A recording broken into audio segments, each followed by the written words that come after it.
What would you do if you won $1.3 billion? Well, that seems to be the burning question as Powerball fever continues. Over the weekend, shots were fired in the Mott Haven section of the Bronx, injuring two young men, the shooter 19-year-old Christopher Rice and NYPD officer Sherrod Stewart. If you like the fact that you're able to get a signal on your phone at certain downtown stops, you're about to get even happier with the governor's new proposal for the city subway system.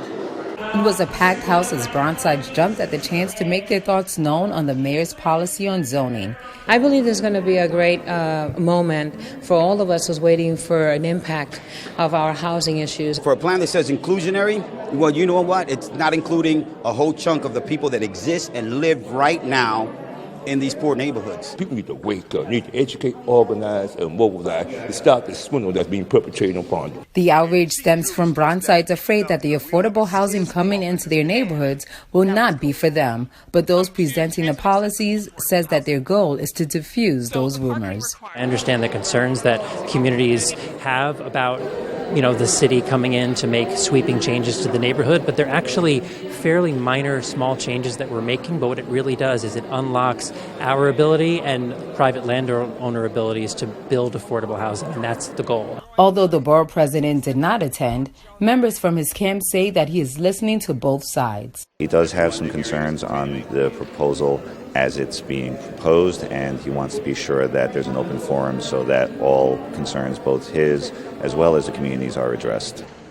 If you're not here for the hearing, don't worry, your opinion can still be heard. Just email sgoodman@bronxbp.nyc.gov. For BronxNet, I'm Veronica Guity. For over a century, the MTA has been going your way.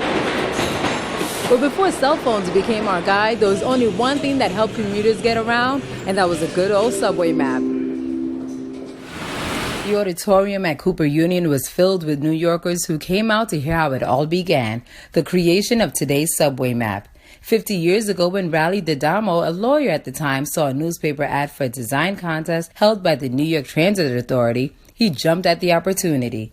With a box of markers, some paper, and many drafts, a new subway map was born, and history was made. New York City has the most complicated transit system in the world, and lines come into one another, they merge and they separate out, and if you use only 3 colors for all 34 lines, how do you follow them?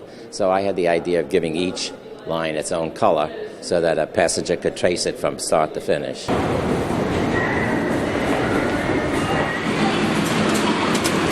Although smartphones and the new kiosk are giving commuters real-time access to information, the subway map has not lost its appeal on some who still have a love for it. I love the subway map, and we give out hundreds of them a month, so I think our visitors especially appreciate them. I still use the subway map, so I don't use the phone for my subway because I'm underground, but I looked at the map today to find the closest subway to come here. Sometimes I'll look at the subway map, but I feel like it's a moment of pride of like, oh, I'm not a tourist, I don't need a map. But usually I'll check on my phone now. With technology getting savvier, you can bet that we'll see even more changes when it comes to the MTA.